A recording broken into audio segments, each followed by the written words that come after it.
ನನ್ನ ಮುದ್ದು ಪುಟಾಣಿಗಳೇ, ಸ್ವಾತಂತ್ರ್ಯಕ್ಕೆ ಹೋರಾಡಿದ ಪ್ರಮುಖ ವ್ಯಕ್ತಿಗಳಲ್ಲಿ ಒಬ್ಬರಾದ ಗಾಂಧೀಜಿಯವರ ಬಗ್ಗೆ ತಿಳಿದುಕೊಳ್ಳೋಣ.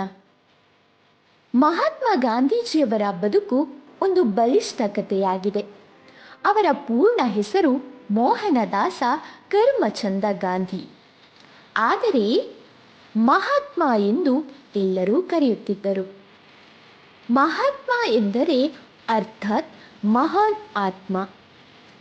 ಗಾಂಧೀಜಿಯವರು 1869ರಲ್ಲಿ ಗುಜರಾತಿನ ಪೋರಬಂದರಿನಲ್ಲಿ ಜನಿಸಿದರು. ಅವರು ವಕೀಲರಾಗಿದ್ದು ತಮ್ಮ ಶಿಕ್ಷಣಕ್ಕಾಗಿ ಇಂಗ್ಲೆಂಡಿಗೆ ತೆರಳಿದರು.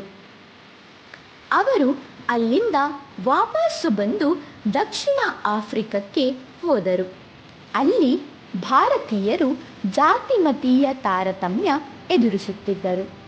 ಅಲ್ಲಿಯ ಜನರ ಸಮಸ್ಯೆಗಳನ್ನು ನೋಡಿ ಗಾಂಧೀಜಿ ಅವರು ಅನ್ಯಾಯದ ವಿರುದ್ಧ ಹೋರಾಟ ಆರಂಭಿಸಿದರು.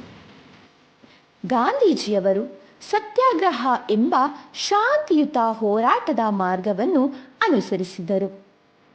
ಇದು ಸತ್ಯದ ಬಲದ ಮೂಲಕ ಅನ್ಯಾಯವನ್ನು ಎದುರಿಸುವ ವಿಧಾನ.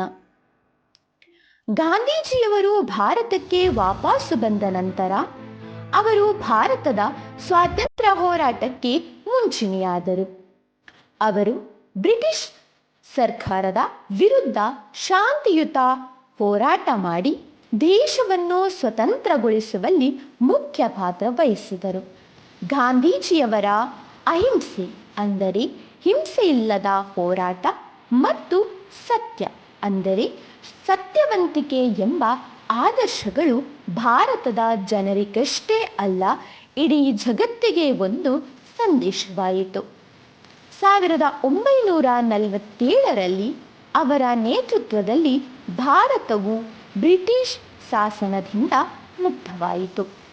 ಮಹಾತ್ಮ ಗಾಂಧೀಜಿಯವರ ಸಾಧಾರಣವಾದ ಜೀವನ ಶೈಲಿ, ಶಾಂತಿ ಮತ್ತು ಸತ್ಯದ ಮಾರ್ಗವು ಇಂದಿಗೂ ನಮ್ಮೆಲ್ಲರ ಜೀವನಕ್ಕೆ ಒಂದು ದಾರಿದೀಪವಾಗಿದೆ.